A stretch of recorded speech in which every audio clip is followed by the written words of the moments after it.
আল্লাহ রাব্বুল আলামিন সুন্দর করে বলছেন, উদউ ইলা সাবিলি রাব্বিকা বিল হিকমাতি ওয়াল মাউইযাতিল হাসানাহ ওয়াজাদিলহুম বিল্লাতী হিয়া আহসান। আল্লাহ রাব্বুল আলামিন রাসূলকে অর্ডার দিচ্ছেন, হে রাসূল, আপনি আল্লাহর পথে মানুষকে দাওয়াত দিবেন হিকমতের সাথে, প্রজ্ঞার সাথে এবং উত্তম নসিহতের মধ্য দিয়ে মানুষকে কালিমার দাওয়াত দিবেন। আমার নবীজি নবুয়ত প্রাপ্তির পর প্রথম দায়িত্ব ছিল তার দাওয়াতি কাজ করা। তার সমস্ত দাওয়াতি কাজে তিনি ব্যর্থ হয়েছেন না সফল হয়েছেন? আসতে বলুন না, ব্যর্থ হয়েছেন না সফল হয়েছেন? যেই দিন তিনি জাবালে নূর থেকে, গারে হেরা থেকে যখন নূর আল্লাহর কালাম যখন তিনি পেলেন, কোরআনটা যখন তার কাছে ওহী আকারে নাজিল হলো, সেদিন থেকে তার দাওয়াতি কাজ শুরু হয়ে গেল। আমার নবীজি 40 বছর বয়সে দাওয়াতের কাজ শুরু করে দিলেন। কোরআন যখন তার কাছে নাজিল হলো, কোরআন নামক আলো নিয়া জাবালে নূর থেকে বের হয়ে সোজা ঘরের মধ্যে ঢুকেই আম্মা জান খাদিজাকে রক্ষা করে বলছেন, জাম্মিলুনিয়া খাদিজা, হে আমার খাদিজা, তুমি আমাকে বস্ত্র আচ্ছাদন করে দাও। লাকাদ খাশিতু আলা নাফসি, আমি আমার জীবনে শঙ্কিত, না যেন আমি বাঁচি না মরে যাই। আমি আমার জীবনে শঙ্কিত, কেমন যেন লাগতেছে আমার।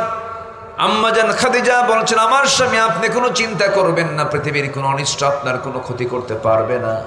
আপনি কাউকে ঠকান না, আপনি মিথ্যা বলেন না, আপনি বিধবার পাশে দাঁড়ান, আপনি অসহায়ের পাশে দাঁড়ান, আপনি এতিমদের পাশে দাঁড়ান, কোনো চিন্তা আপনার নাই। আমার নবীজি এবার বলছে না, ও আমার খাদিজা, 15 বছর ধরে তোমার সঙ্গে দাম্পত্যময় জীবন কাটালাম, এতদিন ছিল আমার সঙ্গে তোমার একটা পরিচয়, তুমি আমার স্ত্রী, আমি তোমার স্বামী, কিন্তু আজকে আমি তোমাকে নতুন একটা পরিচয় আমি আমার দিয়ে দেব। তোমার বিশ্বাস হবে কিনা জানি না, কি পরিচয় দেবেন আপনি আমাকে বলুন। সঙ্গে সঙ্গে রাসূল বলছেন, খাদিজা, আজকে 15 বছর পর আল্লাহ পাক আমাকে একটা নতুন পরিচয় করে দিয়েছেন।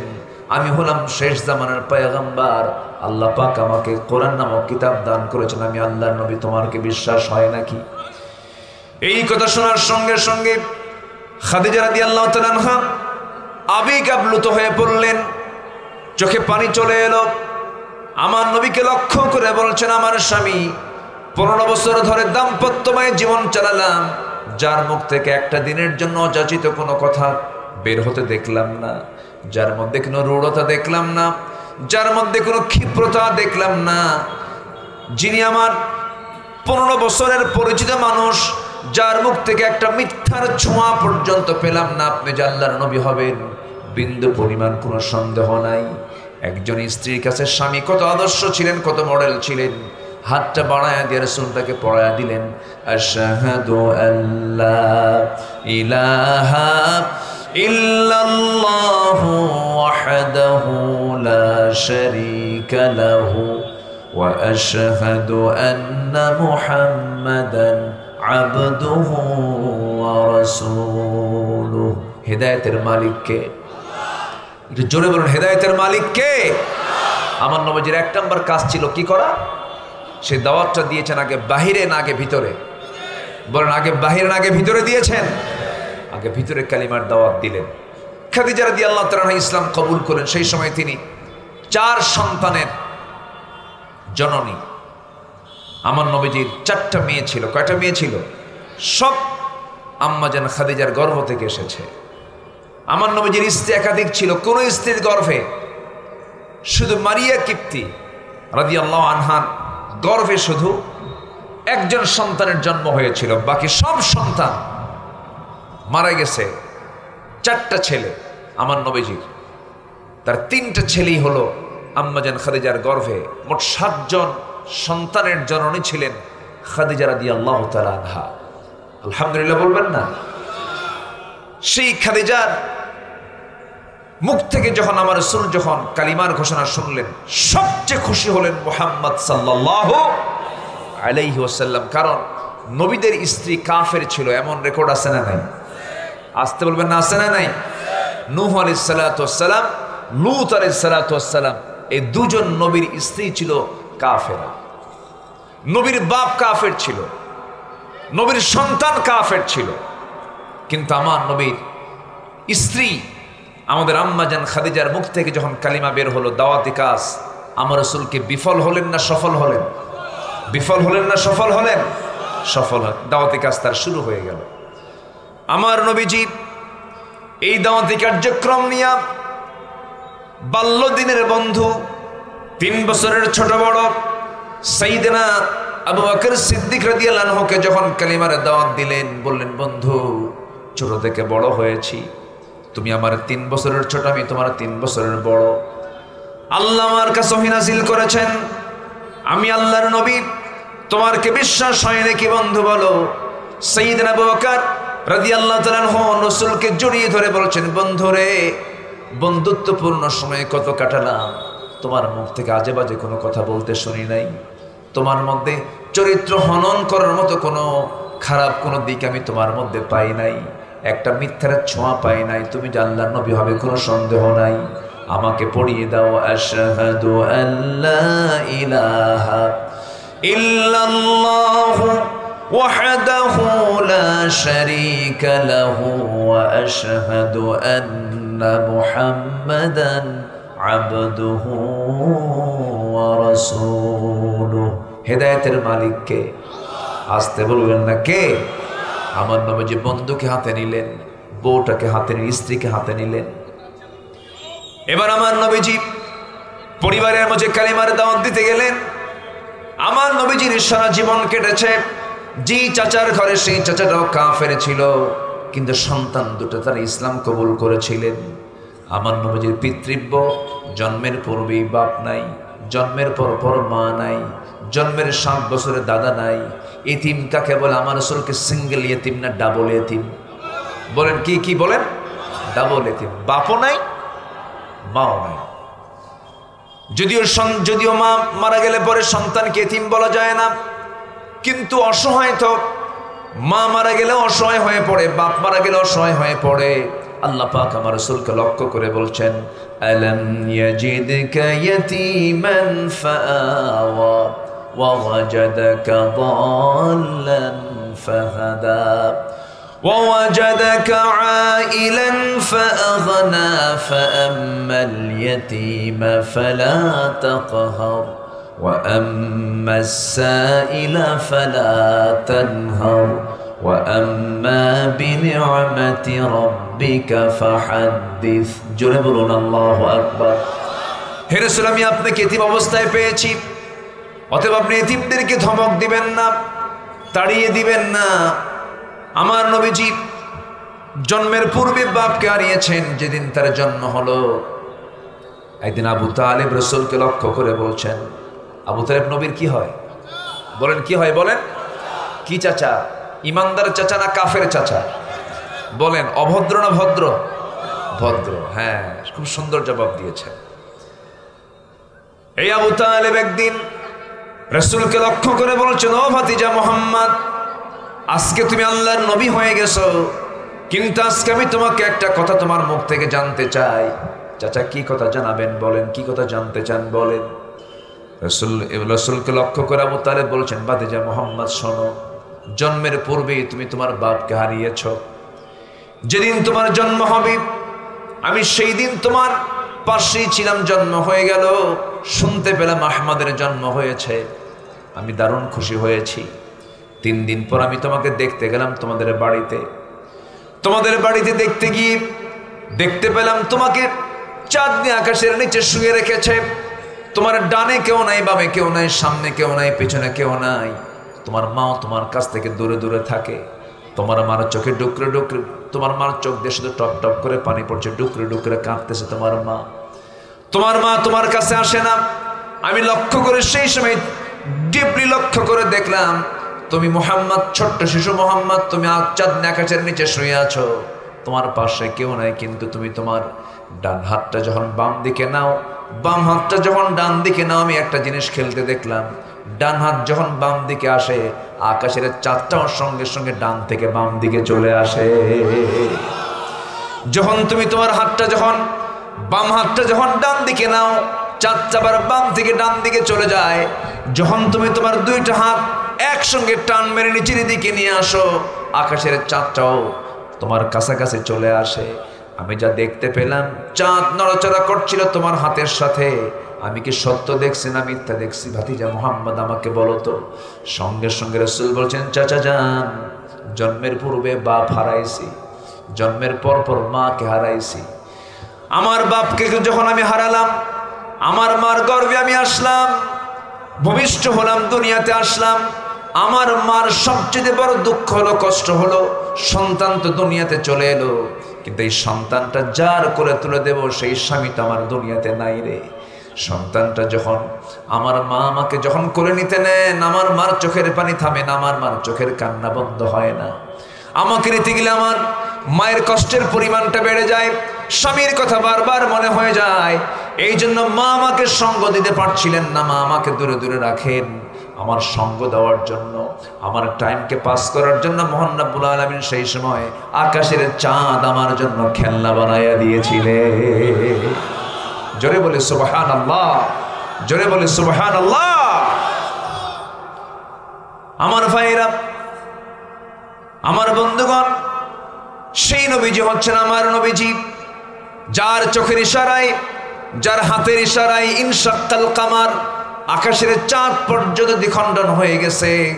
সকল নবীদের সরদার যাকে বানানো হয়েছে, সেই রাসূলকে লক্ষ্য করে মহান রব্বুল আলামিন বলছেন, হে রাসূল, আমি আপনাকে সাক্ষী করে দুনিয়াতে পাঠিয়েছি, সুসংবাদদাতা হিসেবে আপনাকে পাঠিয়েছি, আপনাকে ভীতি প্রদর্শনকারী হিসেবে ডাকিয়েছি, পাঠিয়েছি।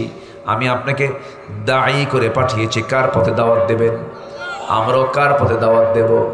এটা আমাদের কয় নাম্বার কাজ বলেন? আসতে বলবেন না, কয় নাম্বার কাজ? 1 নাম্বার কাজ। আগে দাওয়াত দেব বাইরে না ভিতরে? বাইরে না ভিতরে?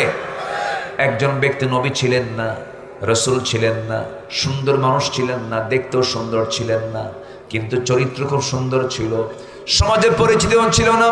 কিন্তু সেই লোকটার নামে আল্লাহ রাব্বুল আলামিন এটা সূরার নামকরণ করেছেন এবং তার সমস্ত ওয়াজগুলো আল্লাহ রাব্বুল আলামিন কোরআনে কারীমে কোট করেছেন। সেই লোকটার নাম হচ্ছে লোকমান আলাইহিস সালাতু ওয়াস সালাম।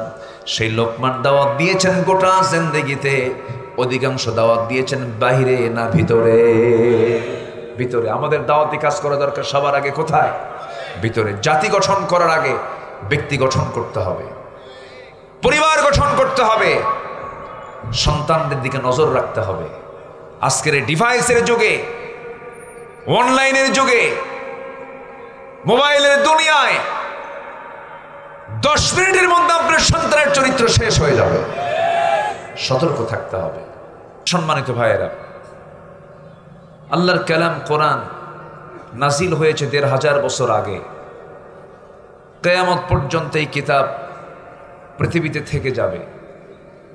পৃথিবী সব কিছু শেষ হয়ে যাবে, কোরআন কখনো নির্মূল, আসতে কয় নির্মূল, এটাকে কেউ ধ্বংস করতে পারবে? কারণ কোরআন হেফাজত করেছেন কে? হেফাজতের দায়িত্ব কার? নাজিল করেছেন যিনি, হেফাজত করবেন তিনি। কে? আল্লাহ তাআলা।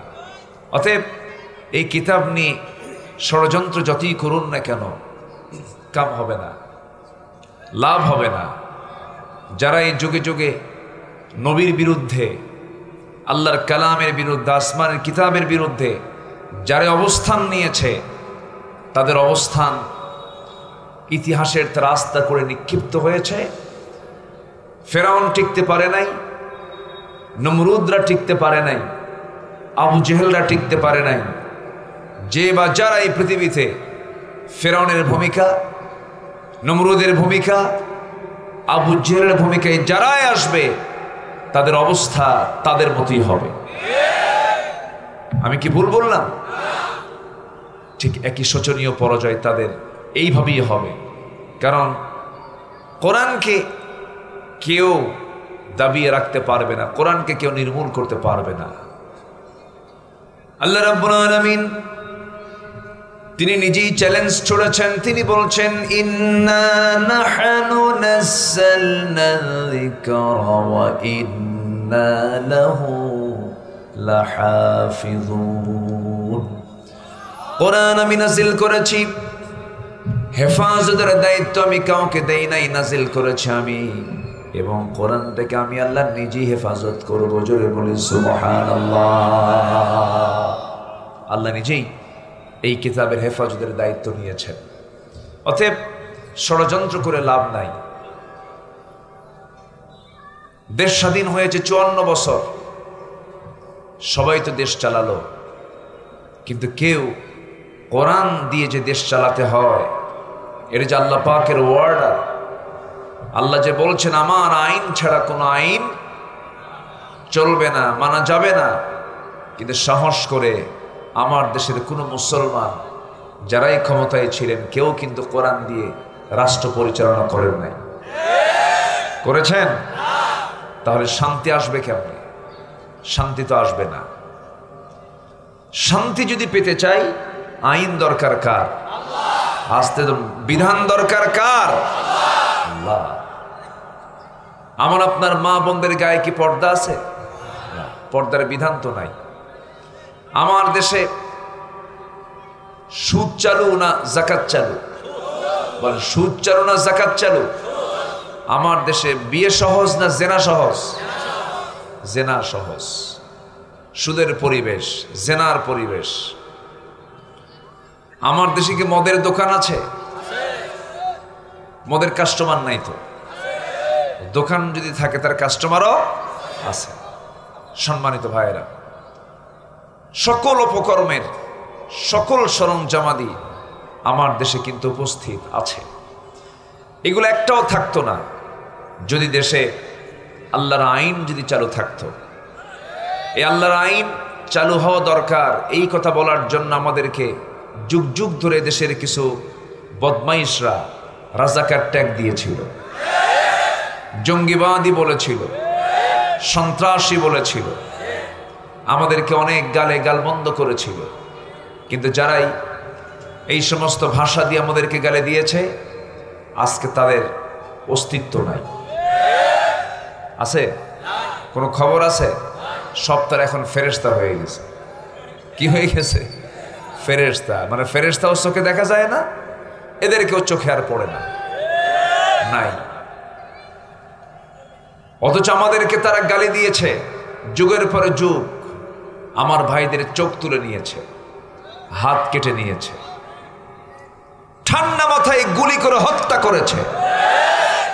একটা দুইটা লাশ রাজপথে ফেলে নাই, অসংখ্য লাশ তারা রাজপথে ফেলেছে, খুন করেছে।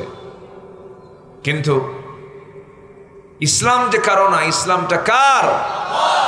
ইসলামকে কেউ নির্মূল করতে পারবে না। আমি আপনি থাকবো না, কিন্তু ইসলাম থেকে যাবে। ইসলাম থেকে যাবে। ইসলাম কারো বাবার না, ইসলামটা কার? আল্লাহ পাকের। সম্মানিত ভাইয়েরা, একটু সময় দেন, আমি একটু কষ্ট করে আপনাদের কাছ থেকে সময়টা চেয়ে নিচ্ছি। সারা রাত কাম সারছে, এটা আবার তো লক্ষণ খারাপ। সারা রাত মানে হচ্ছে কি জানাজা সহ? আচ্ছা, সম্মানিত ভাইয়েরা, আসুন মূল কিতাবের দিকে যাই, মূল আলোচনার দিকে যাই। কোরআন এটা এমন একটা কিতাবের নাম যা দিয়ে সব চলতে পারে। বলি আলহামদুলিল্লাহ। এটা দিয়ে ব্যবসা চলবে, এটা দিয়ে রাজনীতি চলবে না? মানে রাজনীতি মনে চলবে না নাকি? আসতে কয় রাজনীতি চলবে কিনা বলেন? যারা বলবে রাজনীতিতে ইসলাম চলবে না তারাই অচল মাল, ঠিক কিনা? তারা রিজেক্ট, তারা অচল। যে রাজনীতিতে ইসলাম নাই সেটা সচল রাজনীতি নয়। যে রাজনীতি ইসলাম আছে এটাই সচল রাজনীতি, এটাই বাস্তব রাজনীতি, এটাই সফল রাজনীতি। ক্লিয়ার কথা, ঠিক আছে না? যে রাজনীতিতে নামাজ নাই, যে দলে নামাজের কর্মসূচি নাই, সেই দলের নেতৃত্ব মানা জায়েজ, এটা মাথায় রাখতে হবে। আমরা এখন ক্লিয়ার, একদম সচেতন হয়ে আমরা চলবো, কারণ আখিরাত নষ্ট করা যাবে না। আখিরাতকে নষ্ট করা যাবে না, হক এবং বাতিলকে মিশ্রণ করা যাবে না। আল্লাহ রাব্বুল আলামিন বলেন, ওয়ালা তালবিসুল হক বিল বাতিল, তোমরা হকের সঙ্গে বাতিলকে মিশ্রণ করো না। হককে আড়াল করো না। ওয়ামান আযলামু মিম্মান কাতামা শাহাদা, তার চাইতে বড় জালিম কে হতে পারে যে সত্যকে যারা আড়াল করে, হককে যারা আড়াল করে। এই কিতাবের ভিতরে আল্লাহ রাব্বুল আলামিন সব কিছু বলে দিয়েছেন, কোনো কিছু বাদ রাখেন নাই। ব্যবসায়ী ব্যবসা করবে, ব্যাংকার ব্যাংক চালাবে, রাজনীতিবিদ রাজনীতি করবে, এরপরে শিক্ষক শিক্ষা দেবে, গবেষক গবেষণা করবে, সাহিত্যিক সাহিত্য নেবে, চিকিৎসক চিকিৎসা নেবে। এমন কোন সেক্টর নাই যে সেক্টরে বক্তব্য কোরআন বাদ পড়েছে। আল্লাহ এই জন্য বান্দাকে বলছেন ফাআইনা তাযহাবুন ইন হুয়া ইল্লা যিকরুন লিল আলামিন লিমান শাআ মিনকুম আন ইয়াস্তাকিম ওয়া মা তাশাউনা ইল্লা আন ইয়াশা আল্লাহু রাব্বুল আলামিন। জোরে বলুন আল্লাহু আকবার। কোথায় যাও তুমি? কার কথা বলেন? ফাআইনা তাযহাবুন, আইনা মানে কোথায়, তাযহাবুন যাচ্ছ কোথায়। ইন হুয়া ইল্লা যিকির, এটাই তোমার জীবনের জন্য সবচেয়ে বড় জিকির। এই কিতাবকে তুমি ফলো করো, এই কিতাব নিয়ে যদি চলতে পারো, এই কিতাবকে যদি তুমি আত্মস্থ করতে পারো, এই কিতাবকে যদি তুমি ইত্তেবা করতে পারো, মহান রব্বুল আলামিন সুন্দর করে বলছেন অন্য জায়গায় ফামান তাবিআ হুদায়া ফালা খাউফুন আলাইহিম ওয়ালা হুম ইয়াহজানুন। জোরে বলুন আল্লাহু আকবার। তাদের কোনো চিন্তা নাই, তাদের কোনো ভয় নাই, তাদের কোনো টেনশন হবে না। এই পৃথিবীতে দুটা জিনিস আমাকে আপনাকে জান্নাতের জন্য সুপারিশ করবে আল্লাহর কাছে, একটা ইবাদত আসিয়াম আর একটা কিতাব আল কোরআন। আসিয়াম ওয়াল কোরআন ইউশাফিআনিল আবাদি, কোরআন এবং সিয়াম এই দুটা জিনিস বান্দাকে জান্নাতে যাওয়ার জন্য সুপারিশ করবে। কোরআনওয়ালা যদি হতে পারি, কোরআনকে যদি ফলো করতে পারি, কোরআনের যদি দল করতে পারি, কোরআন নিয়ে যদি জীবনটা সাজায় নিতে পারি, কোরআন দিয়ে যদি আমার মাথা থেকে পাটা চালাতে পারি, মাথা থেকে পা পর্যন্ত চালাতে পারি, এই কোরআন আমাকে সুপারিশ করে জান্নাতের মেহমান বানায় নেবে। জোরে বলেন সুবহানাল্লাহ। এই জন্য আমরা দুনিয়ার দল করব না কোরআনের দল করব? দুনিয়ার দল না কোরআনের দল? সব তো দেখলাম আমরা, দেখি নাই? সব দেখেছি। কেউ 25 বছর, কেউ 16 বছর, কেউ 9 বছর দেশ চালালো, মাঝখান থেকে কেয়ারটেকার গভর্নমেন্টটা কয়েক বছর চালাইছে, সব দেখা শেষ। আমরা আগামীর দেশ দেখতে চাই ইসলামের বাংলাদেশ, কোরআনের বাংলাদেশ, নামাজের সরকার আমরা দেখতে চাই আগামীতে।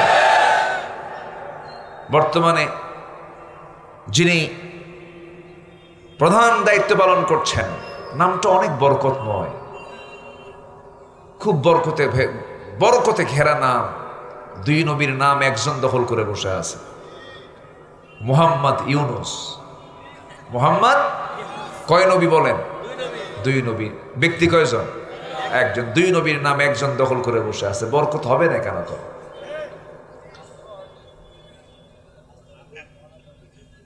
মানুষ যখন বিপদে পড়ে তখন কোন দোয়া পড়ে? এই জাতি ছোটখাটো বিপদে পড়ছিল? বলেন বলেন বলেন। গোটা জুলাই শুধু রক্ত আর রক্ত, গোটা জুলাই।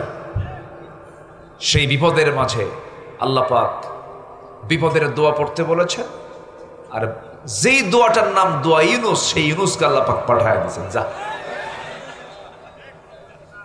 ঠিক আছে না?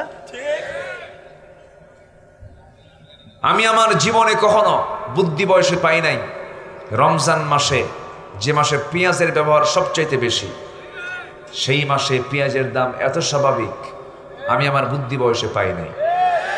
25 থেকে 30 টাকা কেজি রমজান মাসে। ভারত থেকে কি পেঁয়াজ আসছে? এরপরও কি স্বাভাবিক নাই ছিল?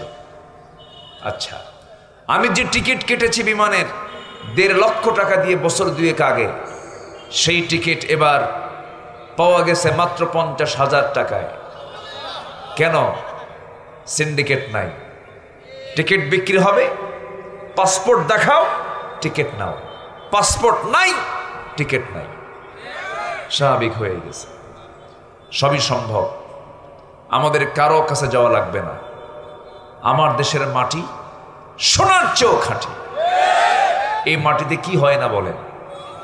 আমি যখন পঞ্চগড়ে এই দিক দিয়ে ঢুকলাম, বললাম যে এখানে চার গাছ কেমনে আসলো? দেখছেন না, চা মানি হলো সিলেট। চা মানে কি? সিলেটে চা হয় আমার দেশে, এদিকে চার বাগান হয়, সবই হয়, সব হয়। বাচ্চা ছোট্ট ছেলে পেয়ারা খেয়েছে, পেয়ারা খাওয়ার পর পরের দিন বাড়ির পিছনে গিয়ে টয়লেট সারছে, সেই পায়খানা থেকে ওই বিচি থেকে আবার গাছ হয়েছে, সেই গাছে আবার পেয়ারাও ধরে। আমার দেশের মাটির বরকত দেখেন। কাঁচা মরিচ দিয়ে পান্তা খাইছে, পিছনে যে ঝাড়ছে সেই বিচি থেকে মরিচ হয়েছে, সে মরিচ গাছ থেকে মরিচ ধরে। আমার মাটি কি কম উর্বর? এই দেশে উন্নতির জন্য কিচ্ছু লাগবে না, শুধু একটা সৎ নেতৃত্ব দরকার। চোর বাটপাটদের নেতৃত্ব, চাঁদাবাজদের নেতৃত্বে বাংলার জমিন আর দেখতে চাই না। আমরা সুখী সমৃদ্ধশালী একটি দেশ গড়তে চাই আল্লাহওয়ালা ব্যক্তি দিয়ে। জোরে বলি ইনশাআল্লাহ। যারা ইসলাম চাবে, যারা কোরআন চাবে, তারাই আমাদের লিডার হবে। সুন্দর সুন্দর বক্তব্য আমরা শুনবো না, শুধু সুন্দর বক্তব্য শোনার দিন শেষ। বহু ধোঁকা খাইছি আমরা, আর ধোঁকা খেতে চাই না। জোরে বলি ইনশাআল্লাহ, আরো জোরে বলি ইনশাআল্লাহ। কোরআন সবকিছুর ফয়সালা করে দিয়েছে। কোরআনে নাই কি? সবই আছে। কোরআনে একটা সূরা আছে, সূরাতুল হাদিদ, লোহা। এই যে আমি কথা বলছি, যে স্ট্যান্ড উপরে, এটা কি লোহা না? লোহা। আমি যে গাড়িতে এসেছি, সেই গাড়ির মূল উপাদান কি? লোহা। একটা ইঞ্জিনের মূল উপাদান কি? লোহা। লোহা ছাড়া কোনো উপায় আছে? লোহা ছাড়া আপনি কিছু করতে পারবেন? জমিতে ধান লাগাইছেন, কাটবেন কি দিয়া? লোহা দিয়া না কাঁচি দিয়া? কাঁচি দিয়া। কিন্তু কাঁচি বানায় কি দিয়া? লোহা দিয়া। যেতে নিয়ে বাড়িতে পাঞ্জাবের একটা কোনা ছিঁড়ে গেছে, আপনার সেলাইয়ের দরকার, কি দরকার? সুই দরকার। সুই বানাবেন কি দিয়া? লোহা দিয়া। লোহা ছাড়া চুল পরিমাণ আপনি কোনো কাজ করতে পারবেন না। আল্লাহ পাক সেই লোহা নামে সূরা নাজিল করেছেন, আর বলছেন, বান্দা শুধু ধর্মীয় কিতাব মনে করো কোরআনটাকে না, এই লোহা আমি আল্লাহ নাজিল করেছি। লোহা কি করেছেন আল্লাহ? বলেন বলেন বলেন, কি করেছেন? নাজিল করেছেন। লোহাটা কিন্তু পৃথিবীর কেউ বানায় নাই।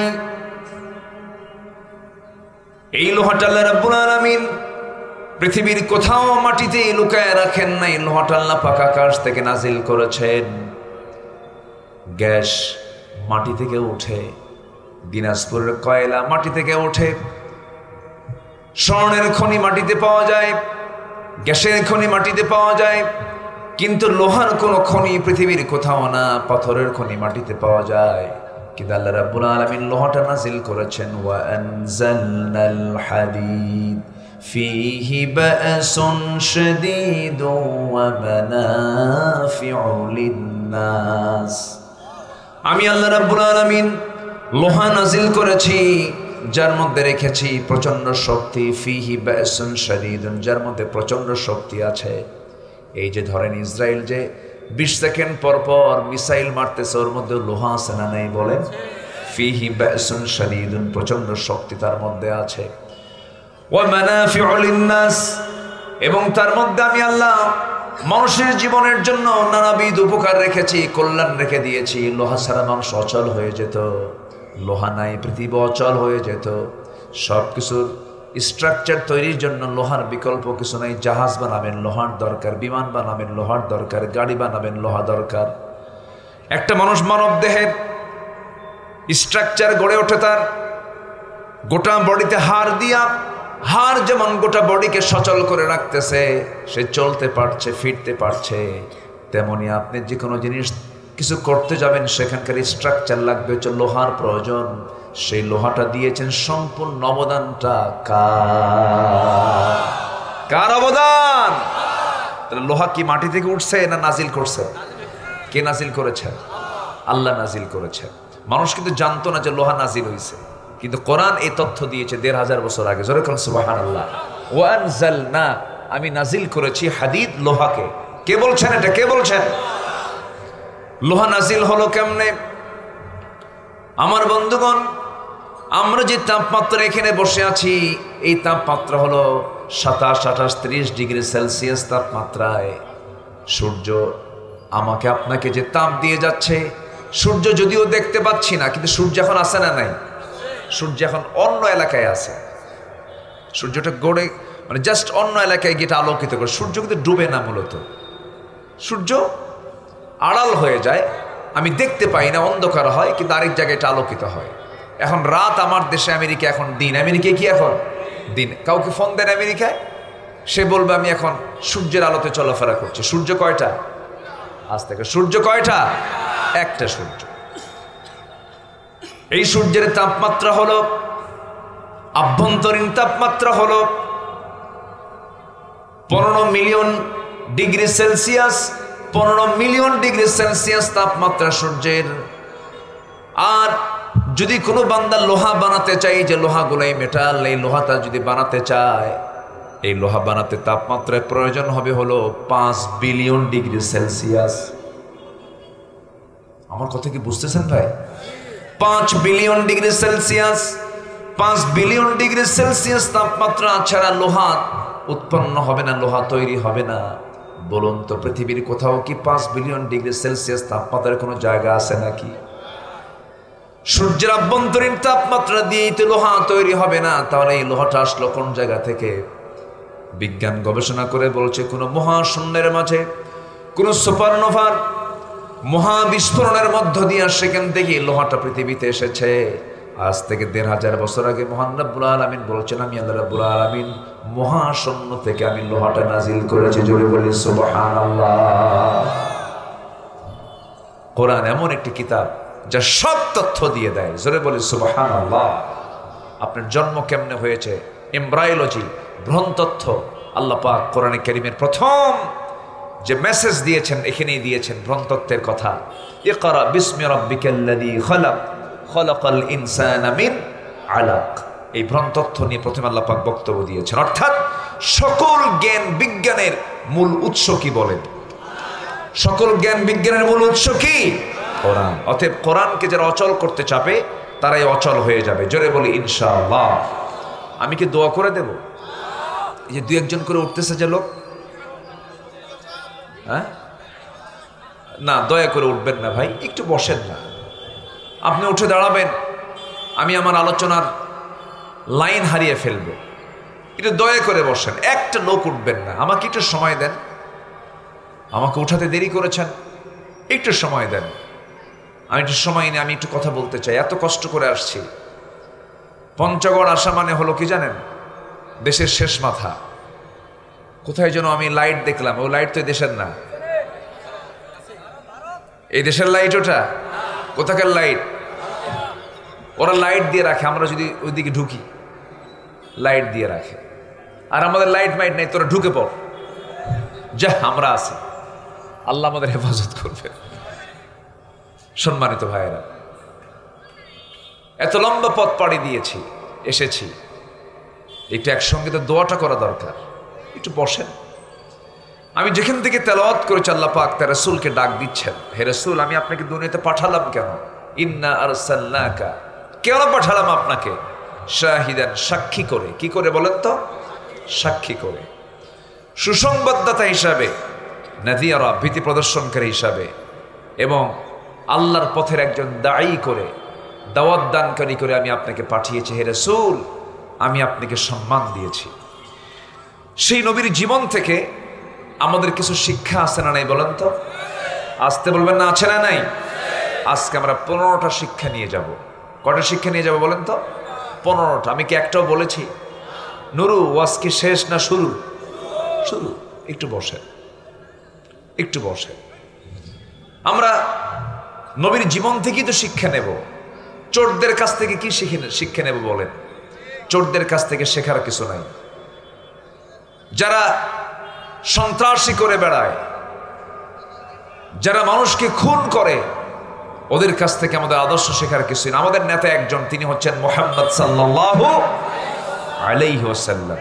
সেই নবীর জীবন থেকে আমরা আমাদের অনুকরণীয় 15টা আদর্শ, 15টা শিক্ষা আজকে আমরা নিয়ে এখান থেকে বিদায় নেব আমল করার নিয়তে। জোরে বলি ইনশাআল্লাহ, জোরে বলি ইনশাআল্লাহ। নাম্বার 1, আমরা দাওয়াত দেব। কার পথে? আসতে বলেন কার পথে? চাট দোকানে বসে, মুদিখানার দোকানের সামনে বসে কেউ কেউ বিড়ি খায়। একটা বিড়ি খায় বলে, ভাই তুমি একটা খাও, এটাও কিন্তু দাওয়াত। আসতে কয়, এটা কি দাওয়াত কিনা বলেন? এটা কিসের দাওয়াত? কি টানান? বিড়ি টানার দাওয়াত। এটাও কিন্তু একটা দাওয়াত। পৃথিবীর সবাই কিন্তু দাওয়াতি কাজ করে। কেউ গাজার দাওয়াত দেয়, কেউ বিড়ির দাওয়াত দেয়, কেউ খারাপ কাজের দাওয়াত দেয়, কেউ কেউ খারাপ কাজের ইঙ্গিতের জন্য দাওয়াত দিতে যায়। কিন্তু আমরা দাওয়াত দেব কার পথে? আসতে বলবেন না কার পথে? আল্লাহ রাব্বুল আলামিন সুন্দর করে বলছেন, উদউ ইলা সাবিলি রাব্বিকা বিল হিকমাতি ওয়াল মাউইযাতিল হাসানাহ ওয়াজাদিলহুম বিল্লাতী হিয়া আহসান। আল্লাহ রাব্বুল আলামিন রাসূলকে অর্ডার দিচ্ছেন, হে রাসূল, আপনি আল্লাহর পথে মানুষকে দাওয়াত দিবেন হিকমতের সাথে, প্রজ্ঞার সাথে এবং উত্তম নসিহতের মধ্য দিয়ে মানুষকে কালিমার দাওয়াত দিবেন। আমার নবীজি নবুয়ত প্রাপ্তির পর প্রথম দায়িত্ব ছিল তার দাওয়াতি কাজ করা। তার সমস্ত দাওয়াতি কাজে তিনি ব্যর্থ হয়েছেন না সফল হয়েছেন? আসতে বলুন না ব্যর্থ হয়েছেন না সফল হয়েছেন? যেই দিন তিনি জাবালে নূর থেকে, গারে হেরা থেকে যখন নূর আল্লাহর কালাম যখন তিনি পেলেন, কোরআনটা যখন তার কাছে ওহী আকারে নাজিল হলো, সেই দিন থেকে তার দাওয়াতি কাজ শুরু হয়ে গেল। আমার নবীজি 40 বছর বয়সে দাওয়াতের কাজ শুরু করে দিলেন। কোরআন যখন তার কাছে নাজিল হলো, কোরআন নামক আলো নিয়া জাবালে নূর থেকে বের হয়ে সোজা ঘরের মধ্যে ঢুকেই আম্মা জান খাদিজাকে রক্ষা করে বলছেন, জাম্মিলুনিয়া খাদিজা, হে আমার খাদিজা, তুমি আমাকে বস্ত্র আচ্ছাদন করে দাও। লাকাদ খাশিতু আলা নাফসি, আমি আমার জীবনে শঙ্কিত, না যেন আমি বাঁচি না মরে যাই। আমি আমার জীবনে শঙ্কিত, কেমন যেন লাগতেছে আমার। আম্মা জান খাদিজা বলছেন, আমার স্বামী, আপনি কোনো চিন্তা করবেন না, পৃথিবীর কোনো অনিষ্ট আপনার কোনো ক্ষতি করতে পারবে না। আপনি কাউকে ঠকান না, আপনি মিথ্যা বলেন না, আপনি বিধবার পাশে দাঁড়ান, আপনি অসহায়ের পাশে দাঁড়ান, আপনি এতিমদের পাশে দাঁড়ান, কোনো চিন্তা আপনার নাই। আমার নবীজি এবার বলছে না, ও আমার খাদিজা, 15 বছর ধরে তোমার সঙ্গে দাম্পত্যময় জীবন কাটালাম, এতদিন ছিল আমার সঙ্গে তোমার একটা পরিচয়, তুমি আমার স্ত্রী, আমি তোমার স্বামী, কিন্তু আজকে আমি তোমাকে নতুন একটা পরিচয় আমি আমার দিয়ে দেব। তোমার বিশ্বাস হবে কিনা জানি না, কি পরিচয় দেবেন আপনি আমাকে বলুন।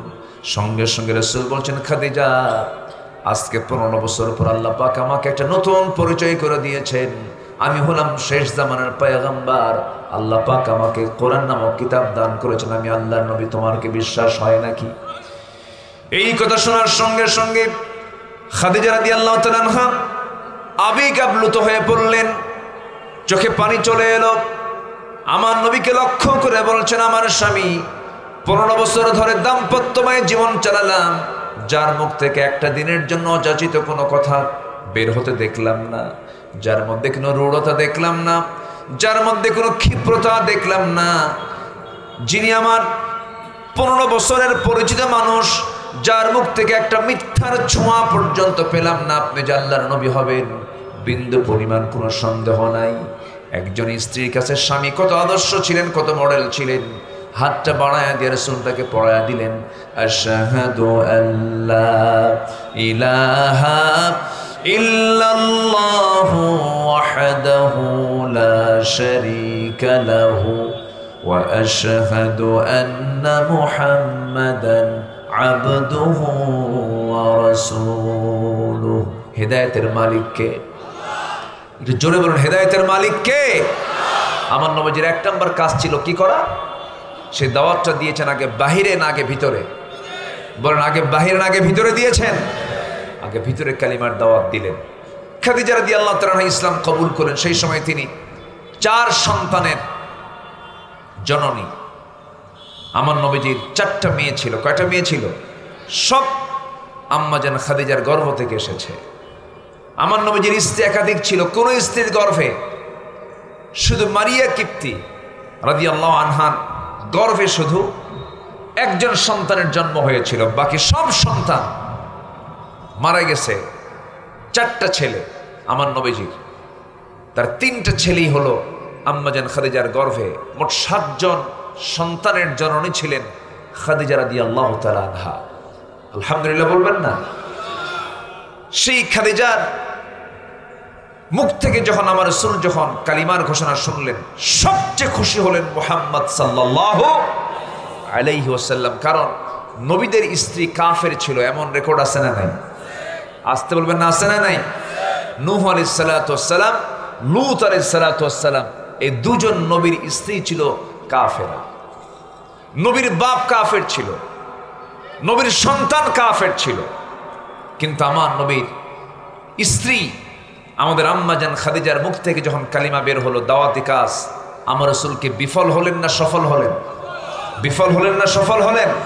সফল হলেন। দাওয়াতি কাজ তার শুরু হয়ে গেল। আমার নবীজি এই দাওয়াতি কার্যক্রম নিয়ে বাল্যদিনের বন্ধু 3 বছরের ছোট বড় সাইয়েদনা আবু বকর সিদ্দিক রাদিয়াল্লাহু আনহুকে যখন কালিমার দাওয়াত দিলেন, বললেন বন্ধু ছোট থেকে বড় হয়েছি, তুমি আমার 3 বছরের ছোট, আমি তোমার 3 বছরের বড়। আল্লাহ আমার কাছে ওহী নাযিল করেছেন, আমি আল্লাহর নবী, তোমার কি বিশ্বাস হয় নাকি বন্ধু বলো? সাইয়েদনা আবু বকর রাদিয়াল্লাহু তাআলা আনহু রাসূলকে জড়িয়ে ধরে বলছেন, বন্ধুরে বন্ধুত্বপূর্ণ সময় কত কাটালাম, তোমার মুখ থেকে আজে বাজে কোনো কথা বলতে শুনি নাই, তোমার মধ্যে চরিত্র হনন করার মতো কোনো খারাপ কোনো দিক আমি তোমার মধ্যে পাই নাই, একটা মিথ্যার ছোঁয়া পাই নাই, তুমি যে আল্লাহর নবী হবে কোনো সন্দেহ নাই। আমাকে পড়িয়ে দাও আশহাদু আল্লা ইলাহা ইল্লাল্লাহু ওয়াহদাহু লা শারীকা লাহু ওয়া আশহাদু আন্না মুহাম্মাদান আবদুহু ওয়া রাসূলুহু। হেদায়েতের মালিক কে? আসতে বলবেন না কে? আমার নবীজি বন্ধুকে হাতে নিলেন, বউটাকে হাতে নিলেন, স্ত্রীকে হাতে নিলেন। এবার আমার নবীজি পরিবারের মধ্যে কালিমার দাওয়াত দিতে গেলেন। আমার নবীজির সারা জীবন কেটেছে জি চাচার ঘরে, সেই চাচাটাও কাফের ছিল, কিন্তু সন্তান দুটো তারা ইসলাম কবুল করেছিলেন। আমার নবীজির পিতৃব্য, জন্মের পূর্বেই বাপ নাই, জন্মের পর মা নাই, জন্মের 7 বছরে দাদা নাই। এতিম কাকে বলে? আমার রাসূলকে সিঙ্গেল এতিম না ডাবল এতিম? বলেন কি বলেন? ডাবল এতিম। বাপও নাই, মাও নাই। যদিও মা মারা গেলে পরে সন্তানকে এতিম বলা যায় না, কিন্তু অসহায় তো, মা মারা গেলে অসহায় হয়ে পড়ে, বাপ মারা গেলে অসহায় হয়ে পড়ে।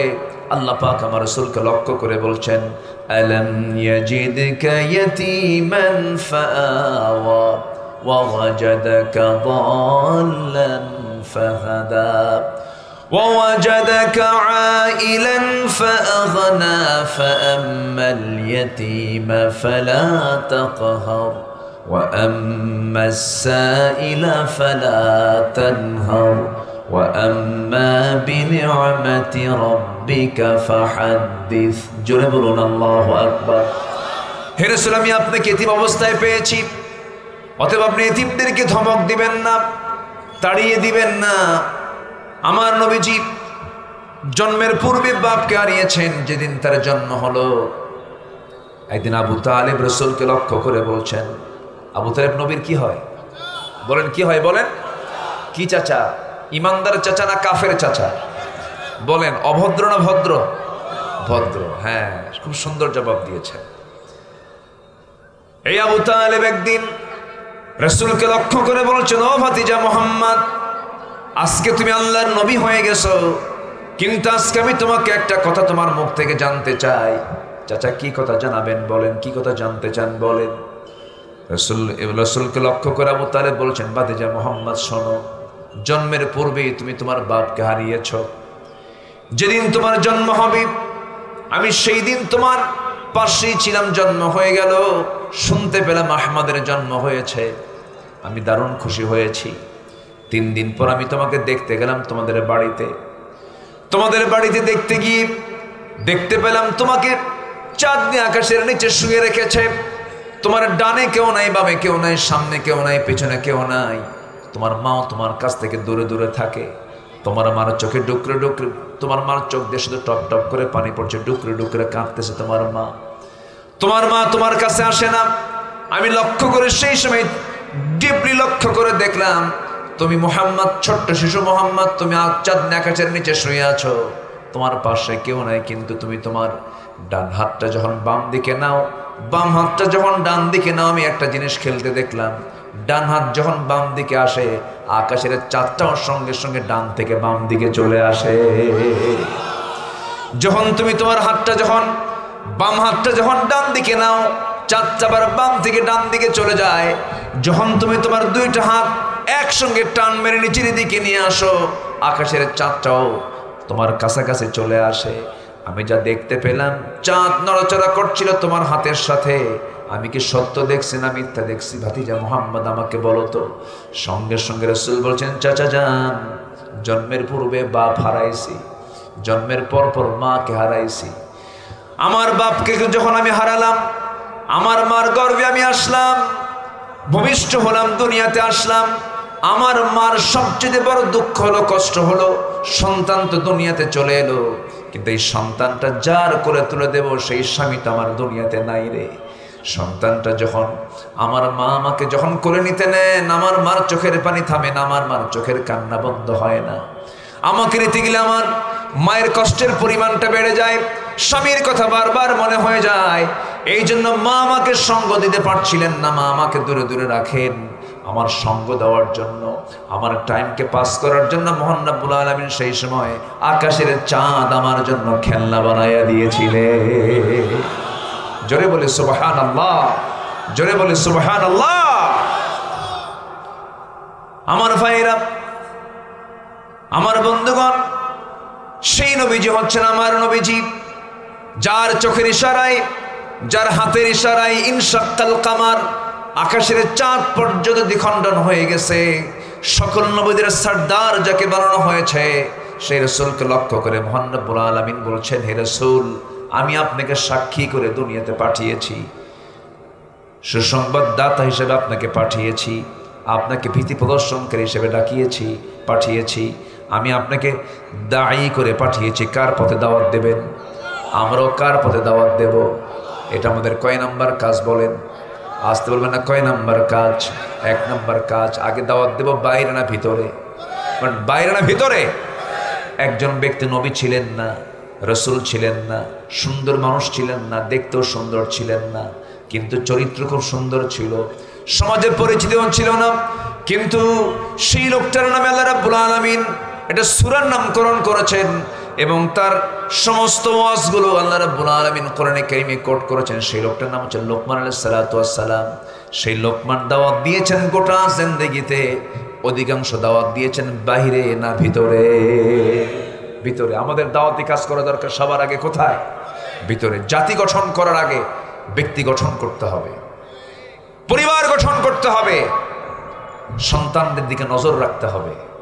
আজকের এই ডিভাইসের যুগে, অনলাইনের যুগে, মোবাইলের দুনিয়ায় 10 মিনিটের মধ্যে আপনার সন্তানের চরিত্র শেষ হয়ে যাবে।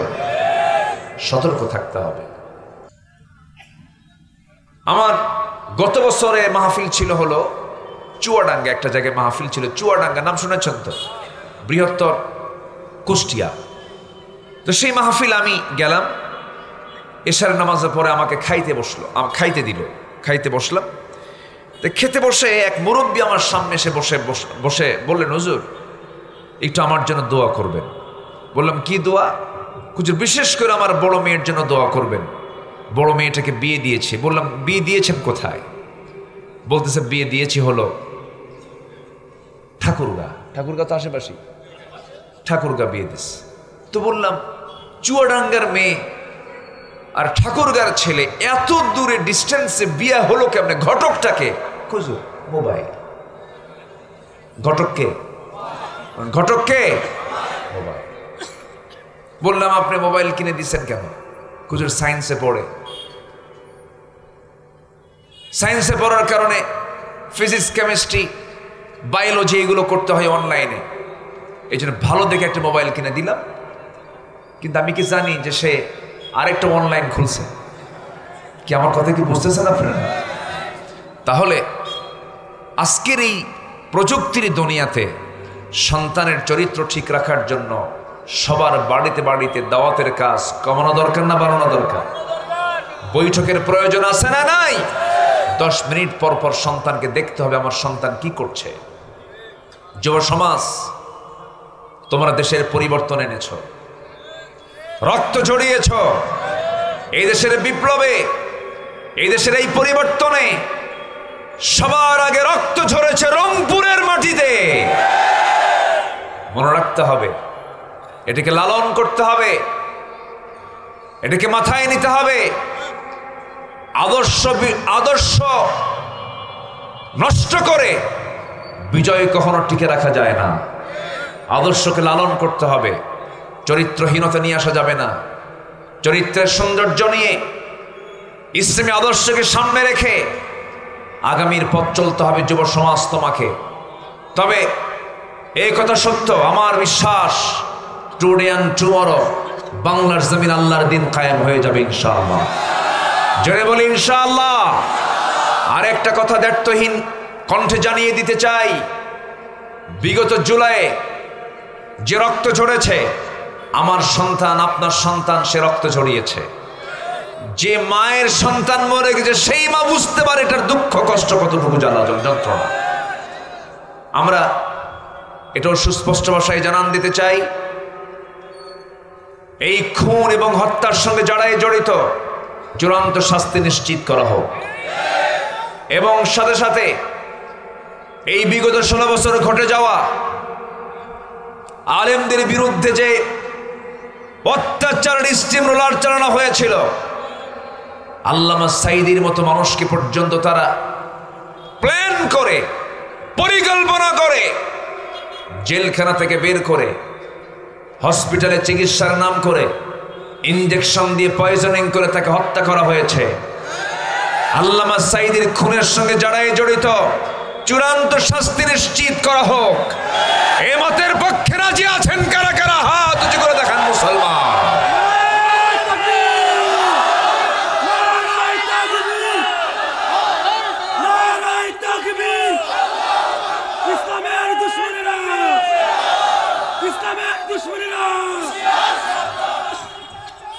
আল্লাহ কবুল করুন, জোরে বলি আমিন। ওরা চেয়েছিল আলেমদেরকে বেইজ্জত করতে, আল্লাহ ওদেরকে লুঙ্গি খুলে উলঙ্গ করে দিয়েছেন। ওরা এখন ন্যাংটা, আল্লাহ জাতির সামনে তাদেরকে উলঙ্গ করে দিয়েছেন। দেন নাই মুখে ছিল দাড়ি, বাঁচার জন্য দাড়ি কাটছে। ওরা রাসূলের সুন্নতের জন্য দাড়ি রাখে নাই, ওরাই ধর্মের ব্যবসায়ী। অনেক কিছু করেছে, কিছু কথা কি বলার দরকার আছে না নাই? বলেন তো, আছে না নাই? রাগ করলেন, রাগ করলেও কিছু যায় আসে না। কম অত্যাচার সহ্য করে নেই আমরা। মঞ্চ উঠতে দেয় নাই মাহফিলে, মঞ্চে বসেছি, ডানে বামে কিরামুন কাতিবিন বসে রাখছে। থানা থেকে ঘন ঘন ফোন দিয়েছে, মাহফিল কমিটির মাহফিলের অনুমতি নেওয়ার জন্য জুতার তলা ক্ষয় হয়ে গেছে, অনুমতি দেয় নাই। জঙ্গি নাটক করেছে 16 বছর, জঙ্গি নাটক। 2 মাস 3 মাস পর পরে জঙ্গি অভিযান। আজকে 8 মাস একটা জঙ্গি অভিযান নাই কোথাও। আমার দেশে কোনো জঙ্গি নাই, আছে? জঙ্গির নাটক ছিল 16 বছর, এখন আর জঙ্গি নাটক চলে না কেন? জঙ্গি নাটকের যিনি নাট্যকার তিনি দিল্লি গিয়ে বসে আছেন।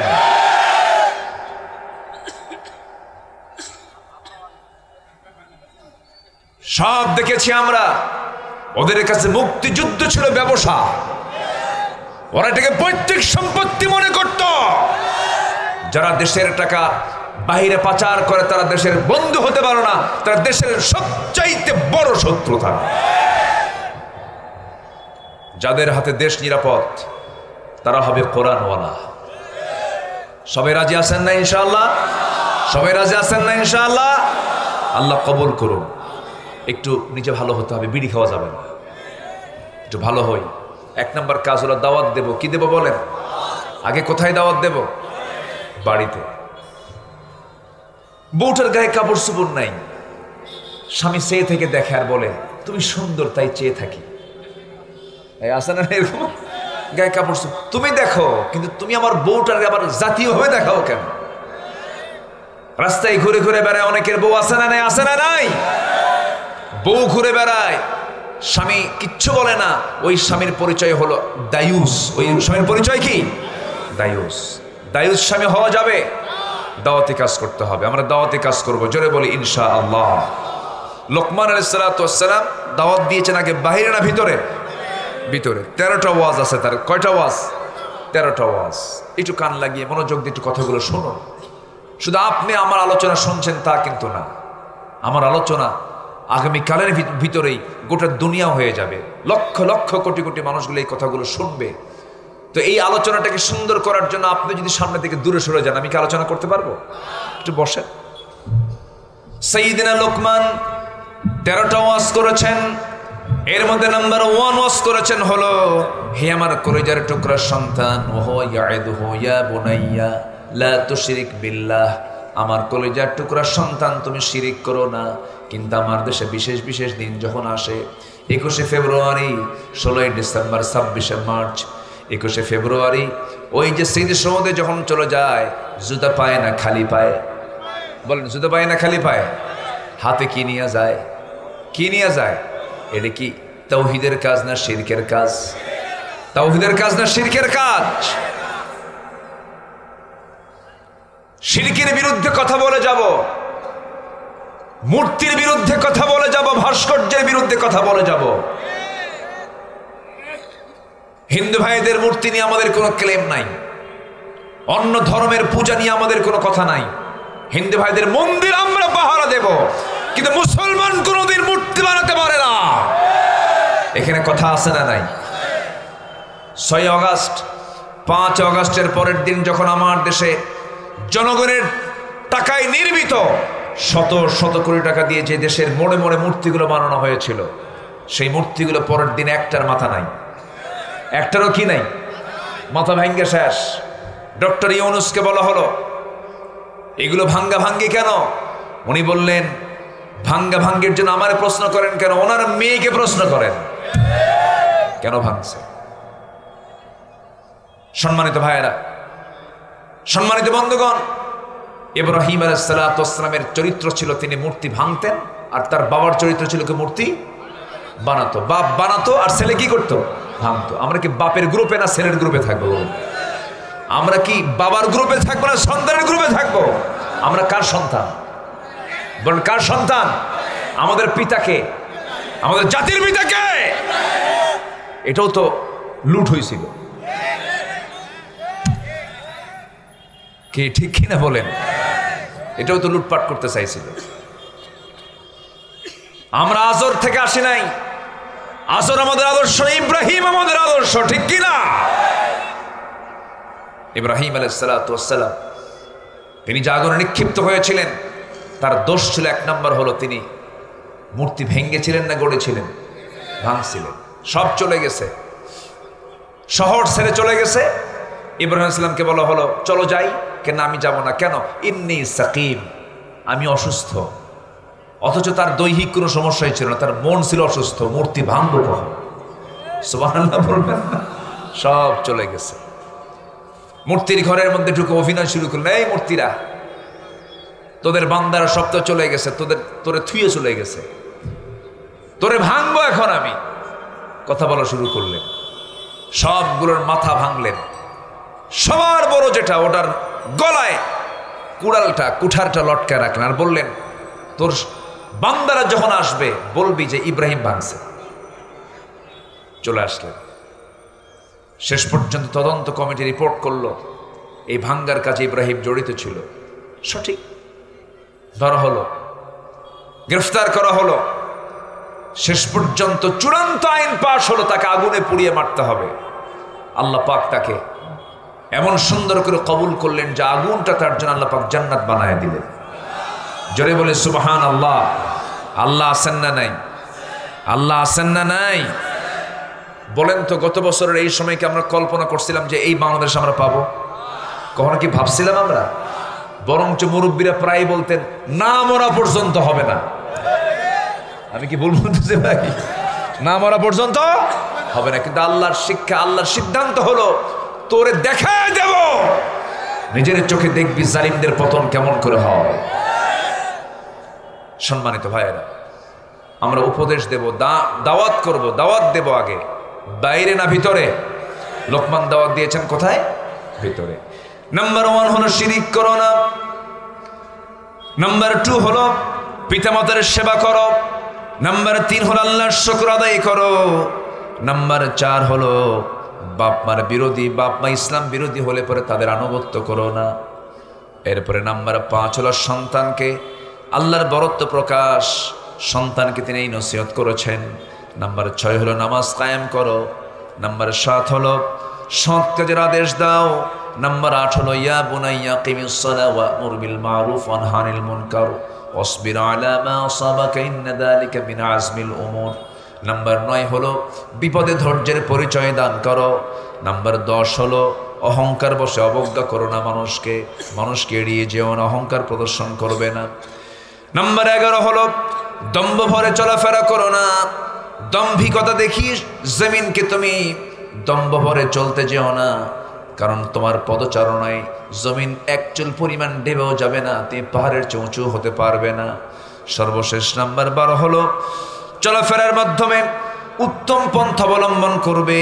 নাম্বারে 13 হলো কণ্ঠস্বর কখনো উঁচু করবে না, ঠান্ডা গলায় কথা বলবে, কারণ উঁচু স্বরে কথা বলে হলো গাধা। সবচেয়ে বড় আওয়াজ কার? গাধার আওয়াজ। এই 13টা নসিহত তিনি করেছেন আজ থেকে কত বছর আগের কথা, কোরআন নাজিল হওয়ার বহু আগের কথা।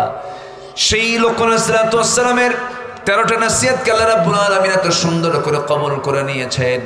আমার ওয়াজ, আপনার ওয়াজ একদিন হেরে যাবে, কিন্তু লোকমান তিনি যে ওয়াজটা করেছেন আল্লাহ রাব্বুল আলামিন কোরআনে কোট করার মধ্য দিয়ে তার ওয়াজ কোনোদিন হারিয়ে যাওয়ার সম্ভাবনা নাই। জোরে কোন সুবহানাল্লাহ। সূরা লোকমান আছে না নাই? থাকবে কি না? তার ওয়াজও থেকে যাবে। আমরা দাওয়াতি কাজ করব 1 নম্বরে। আল্লাহ কবুল করুন। জোরে বলি আমিন, আরো জোরে আমিন। এরপর রাসূলের জীবন থেকে আমরা কয়টা শিক্ষা নিয়ে যাব আজকে? মনে আছে আপনাদের? চলতেছে কয় নাম্বার? 1 নাম্বার। নাম্বার 2 হলো সাহসিকতা। সাহসী হব আমরা। ফাসদা' বিমা তু'মার ওয়া আ'রিদ আনিল মুশরিকিন। এই পৃথিবীতে সবচেয়ে সাহসী মানুষ ছিলেন মুহাম্মদ সাল্লাল্লাহু আলাইহি ওয়াসাল্লাম। আমার নবীজি কোন এক যুদ্ধের ময়দান থেকে ফিরে আসতেছিলেন, ক্লান্ত শরীর নিয়ে তরবারি বাবলা গাছের ডালে ঝুলায় রেখে তিনি শুয়ে পড়েছেন। এমন সময় এক ইহুদি হঠাৎ করে তরবারি হাতের মধ্যে নিয়ে বলছে, মুহাম্মদ তোমাকে বাঁচাবে কি? আমি তোমাকে মেরে ফেলবো। আমার নবীজি সঙ্গে সঙ্গে আল্লাহু আকবার 3 বার বলেন। কয়বার? সবাই বলেন আল্লাহু আকবার। আরো জোরে আল্লাহু আকবার, আরো জোরে আল্লাহু আকবার। আমার নবী যখন আল্লাহু আকবার বললেন, সঙ্গে সঙ্গে ওই ইহুদির হাত থেকে থরথর করে তরবারি পড়ে গেল। আমার নবীজি চট করে সেই তরবারি হাতের মধ্যে ধরে নিয়ে বলছেন, ওই ইহুদি, আজকে তোমাকে আমার হাত থেকে কে বাঁচাবে?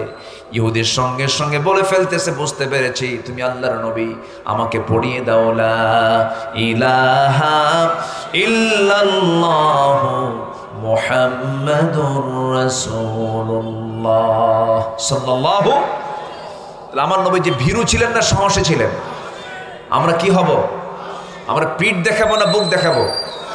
পিঠ দেখাবো না বুক দেখাবো? পিছপা হব না সামনে গিয়ে যাব? সাহায্য করবেন কে? নাম্বার 3 ধৈর্য ধারণ। আমার নবীজির ধৈর্য ছিল সবচেয়ে কম না সবচেয়ে বেশি? তিনি ছিলেন ধৈর্যের পিরামিড। গালি সহ্য করেছেন, মায়ের সহ্য করেছেন, দেশ থেকে বাধ্য হয়েছেন, নির্যাতিত হয়েছেন। নবীজির মৃত্যুর সময়, আহারে, নবীজির মৃত্যুর সময় তার 2টা দাঁত কিন্তু ছিল না। যখন মারা যান তার 2টা দাঁত নাই। নবীজির ইন্তেকালের সময় দাঁত হারা রাসূল হয়ে দুনিয়া থেকে বিদায় নিয়েছেন।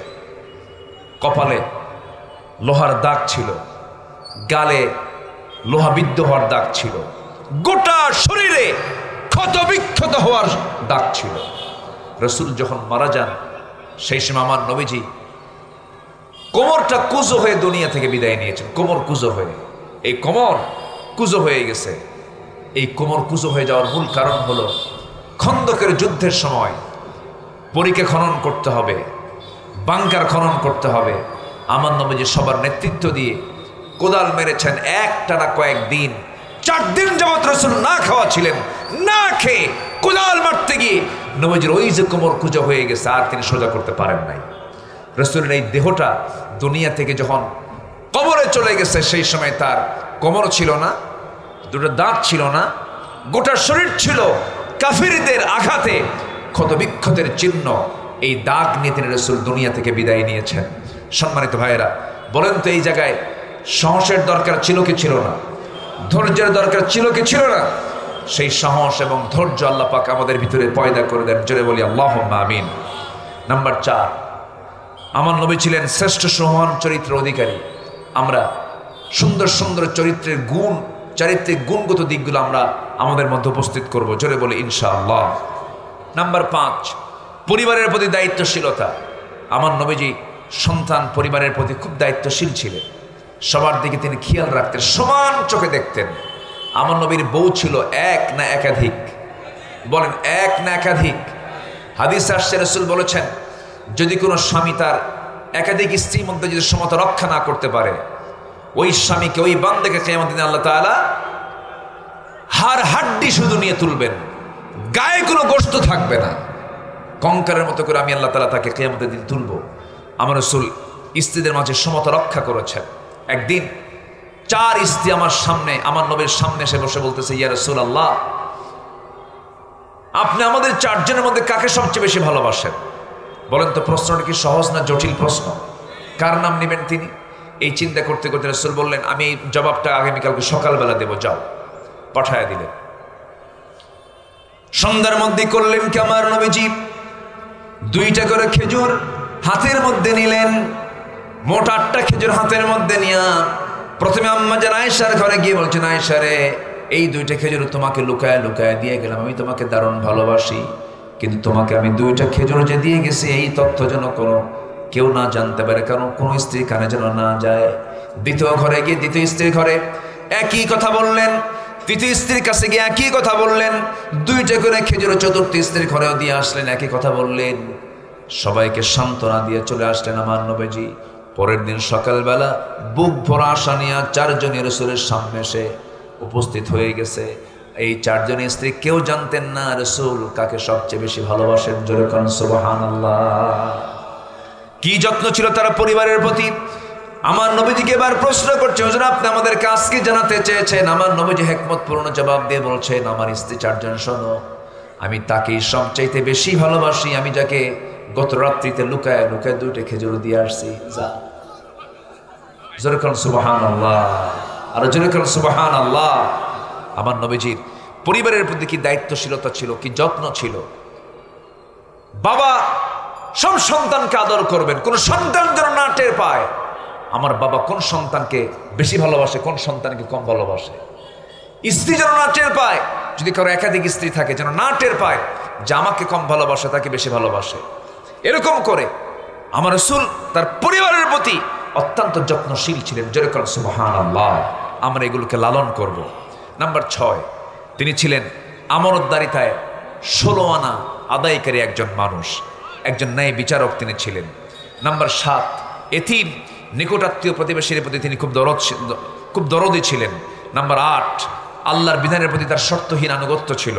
নাম্বার 9, আল্লাহর জন্য দিনের কাজে কঠিন পরিস্থিতিতেও তিনি ধৈর্যের পরিচয় দিয়েছেন। তায়েফ জানেন, ওহুদ জানেন, খন্দক জানেন, হিজরত জানেন, সবাই কম বেশি এগুলো জানেন।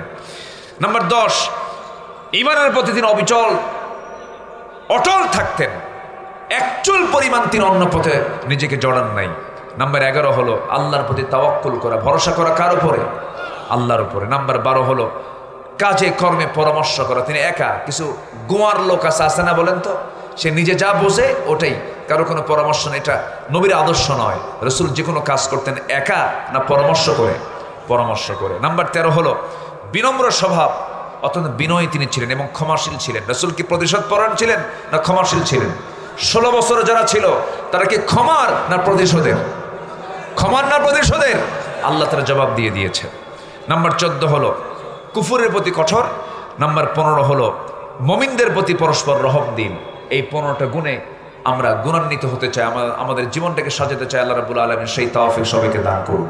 অনেক রাত হয়েছে, প্রায় 1টার কাছাকাছি, 1:45 কাছাকাছি বেজে গেছে। আমরা যে যেখানে আছি সবাই বসে পড়বো। আমরা চাইবো কার কাছে? আসতে চাইবো কার কাছে বলেন? আমরা বলেন, সবাই বলে সুবহানাকাল্লাহুম্মা ওয়া বিহামদিকা আশহাদু আল্লা ইলাহা ইল্লা আনতা আস্তাগফিরুকা ওয়া আতুবু ইলাইকা। সবাই নামাজের মতো করে বসে, সবাই নামাজের মতো করে বসে সবাই বলে ইয়া আল্লাহ, আমার জীবনের সাগীরা কবীরা, ছোট বড় সব গুনাহ তুমি আল্লাহ মাফ করে দাও। জোরে বলুন ইয়া রাব্বাল আলামিন।